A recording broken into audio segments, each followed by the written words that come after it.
with what Coach Prime has done from the end of last season to the beginning of this one, and we've yet to begin. If you don't see it, it's because you don't want to see it. Like you, Right. you are willfully looking the other way. If you think that this roster, this coaching staff, because you didn't just make changes in the players, you made significant Right. changes on the coaching staff. If you can't see that the arrow is pointing more up than it was a year ago, you just don't want to see it. Mhm.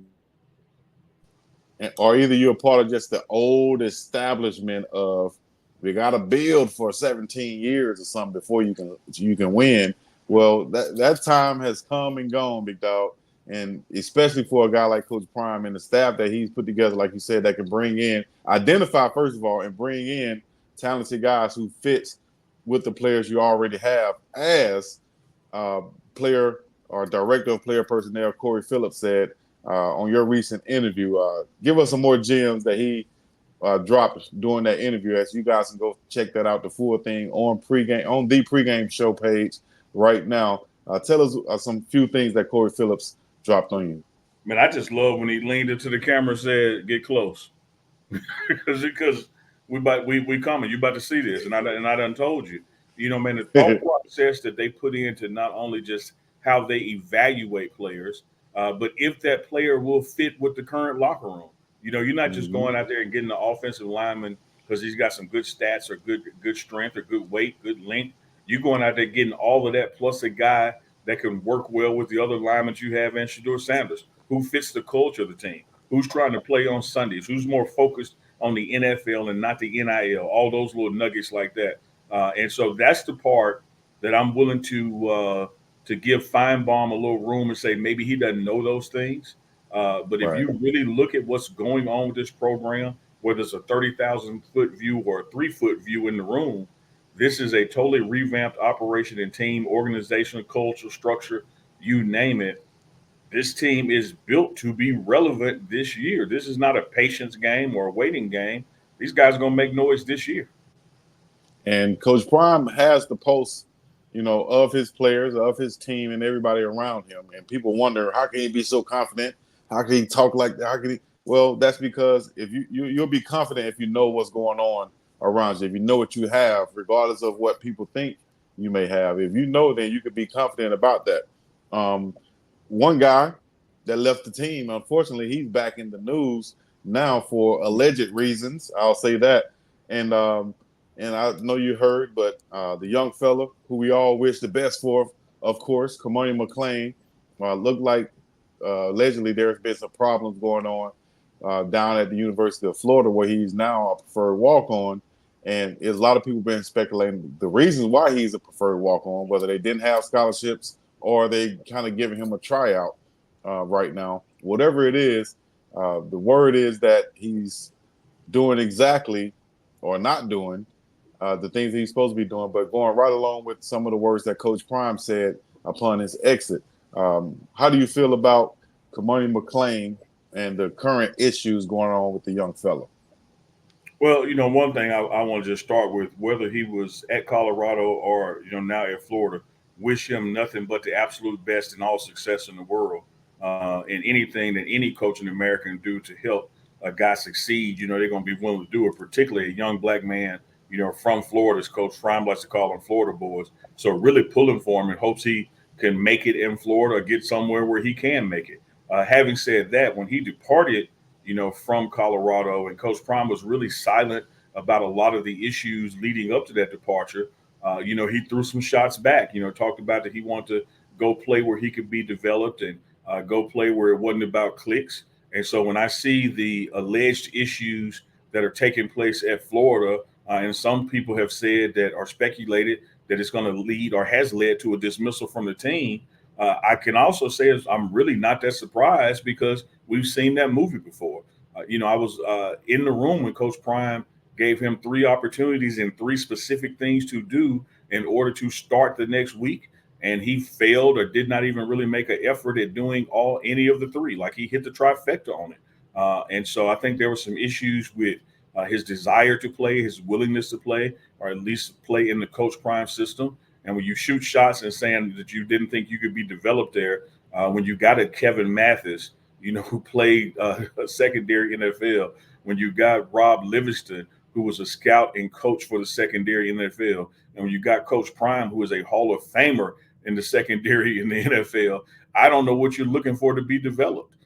So again, man, I will close how I started. Wish him nothing but the best and helps it works out in Florida. But should it not, hope he finds somewhere where it does work out.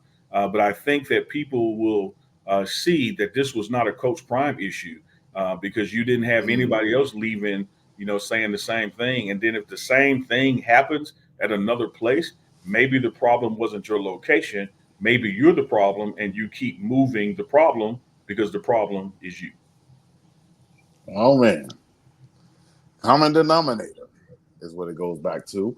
Well, we got one young fella who's doing the right thing, but just can't get the ball in the basket, should I say? Number 55 pick for the Lakers, of course, LeBron James Jr. Still struggling right now, but you got guys ranked or drafted way higher than him, like Alexander Sarr, who has went 0 for 15 in his last summer league game. Uh, is that something to be worried about? Should we be really pressing about Bronny and him not shooting well right now? What's the issue with Bronny James? I think the issue is that he gets measured by a different standard because of who his father is, and you see that same thing happen with anybody who plays for Colorado, particularly people who have the same last name as Coach Prime, Deion Sanders.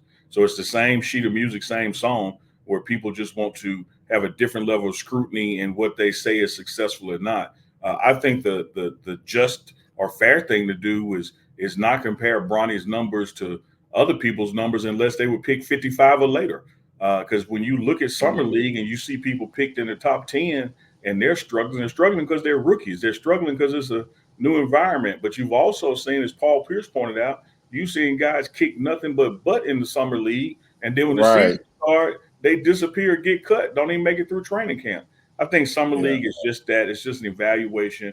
It's time to get exposure. It's like spring ball in college football. It doesn't mean anything, but it can be indicators.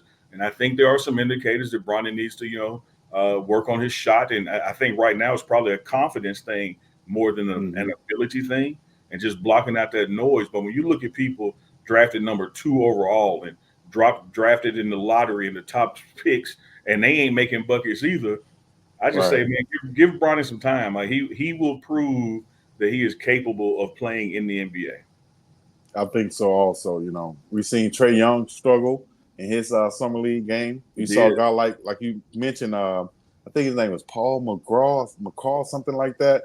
For 2 years, he killed it in the summer league, but really couldn't break it in the regular season. He went played with the Lakers, I think, and with the Raptors, but you never really heard from him after those summer league games. So take it with a grain of salt. Let Bernie James get his feet wet and learn the game, and those shots will start dropping. I think once he get around his dad and get even more comfortable, those shots will drop whether he playing G League or not. He'll be fine. He'll be just fine. And still on my prediction of Christmas Day is when I think we'll see Bronny James in a Laker uniform next to his dad. I love your prediction, man. That's made for TV. That's a movie. That's a movie 20 years from now. I forgot when you mentioned a couple shows back that they play on Christmas Day, the Lakers, just like the Cowboys always play. On Thanksgiving. Mm-hmm. I think that would be a wonderful time to bring him out. He can be developing all that time, and uh, man, just the history. I mean, like Ken Griffey and Ken Griffey Jr. went back to back home runs one game. Just think if they can go back to back dunks or That's back to back crazy. threes, or if Bronny can do that Dwayne Wade alley oop that they had in Miami, like yeah, Throw him a that lob. come on, man. Like I player, why they hate? I don't know what is there to hate about this, man. Like this is beautiful. Hey, someone said Shiloh told Coach Prime, hey, we're gonna need that Bronny James treatment, or see if you can pull a LeBron to get us both drafted by the Raiders. I don't know how true that was. I saw a meme saying that. I don't know whether Shiloh actually said that or did somebody make that. But hey, I don't think Coach Somebody. Prime would have to pull a LeBron. I don't think he would have to. I think they would want to or welcome to bring in both of those guys. Yeah, it's just categorically how the draft unfolds and what your needs are. But I think a team would love to do that. There are a lot of people out there who are putting words in Shadur's mouth or Coach Prime or Shiloh's mouth. And one thing I can tell y'all unequivocally, they ain't never said where they want to go. They're not out there talking Right. about, I want to play for this team or that team. They're focused on this season and getting drafted to the NFL, wherever that falls, so be it. So if you ever see something out there where it says Shadur wants to go to the Jets or wants to go to, he ain't say that. They don't. Not only they're not talking about that publicly, they don't talk like that privately. Right. And so, yeah, that's why I was like, when I saw that post, I was like, man, I don't think he said that. And if he did say it, he wouldn't put it out there and Yeah, say, hey, it's like, you think know, about Shiloh. He could say something like that relative to the Raiders. Let me give you a scenario as to why. One, he's a jokester. And media right. day was in Las Vegas, and it was at the Raiders Stadium. And Mm, one thing that people also have to realize is that the Raiders head coach is part of the Smack family. Like he's managed, right. by Constance and those guys over at Smack. So there are some internal and external relationships that make a statement like that. Whereas it's funny, it could be like, well, damn, that could happen. But Right. they're not in serious matters out there publicly saying where they want to play and that kind of stuff. That's not taking Right. place. Yeah. Because it's many teams that we would love. And I know a lot of fan bases would love to see both of them play for, including Travis or whatever. So it just depends on where the draft falls and things like that. And we'll see Yeah. how that works out. But first, we got to get through this season, dog. And it starts August the 29th. Well, is that right? Get my dates right. Yeah, August Yeah. the 29th, North Dakota State coming to Boulder, where it's colder, but it won't be colder during then because just like last year, hopefully it'll be this year where the weather is perfect for all of those home games. Like you couldn't beat the weather this past year. So hopefully it'll be like Yeah, that this year. absolutely. And We man, can enjoy it. even the road games, it only had that mist or rain in there one game, and that was Washington State. And hell, it rains there every day, so you couldn't count that against it. We never had rain or You can snow count. during a home game. Uh, Can you you know, count? Can you count the heat though? Can you count the heat? Because Arizona State was hot as but fish but grease, but boy. but Chico, much like Washington is gonna rain, we I can't know make it's it not be hot in always Arizona. Like it's going. right, but goodness gracious. Hey, Oh, I was like, hey, man, it's some prayers, big dog, that when the Lord see him, he's just like, you got to. I know y'all you ain't got to praying. deal with this one. You Yeah, got to deal with this one now. put that over in this pile, man. I was like, man, you know what? I'm not playing this game. I'm not dressing out. I'm going back to the hotel and get up under this air conditioner, dog, because this is ridiculous. We'll tell you this Right? now. Utah was cold. Yeah, Utah. Utah was Okay, cold. yeah, That was yeah. like I need gloves on. Like it was that kind of cold out there. But Mm, all the other games, man, were just perfect football weather, no matter the location. So we go to Lubbock, Texas. We go to Orlando, Florida. You go to Nebraska early on. Probably the only opportunity that you got just for some. I don't know how the weather is going to be. Is maybe when you go to Kansas City, Missouri yep. later in the season. That it could flip out there, or that last game Thanksgiving weekend at home. But if it's anything like last year, man, it was dreamboat weather on game days. It's Exactly. only the spring game that the weather go crazy.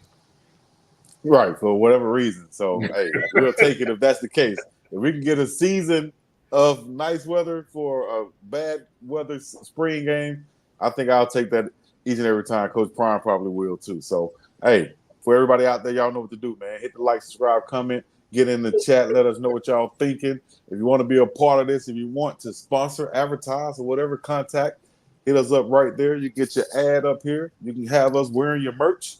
Just hit us up, inbox right now, Uncle Neely, Big Dog Chico, and we'll get back to you. Whatever you want to leave them with, go ahead. Give a shout out to And Jackson, man, if Mississippi you for if sure. you if you got any questions or any topics you want to address, put those in the comments. We read the comments on both channels, no matter which platform you're watching on. Same thing when we do chop ups of the show on other social media platforms. Got a question, man? Put it in there. We're gonna see it. May not have the opportunity to respond on that platform, but we will work it into the show and give you a shout out as well. Chico, this is another one in the books, man. Like we just stacking and dropping these things. Let's just keep going, man. Stacking and dropping, flipping, like they say in the hood. But we'll get back to that another time. Y'all know what to do. Follow us on Facebook also. 24,000 strong, 25,000 strong. on Facebook, The Pregame Show. Also, Big Dog Chico Sports Talk. Hit us up. Let us know what you think. Leave a like, subscribe, come out, other good stuff. We're going to be up in about the same piece in the Middle East. Yeah. Uncle Chico, we out.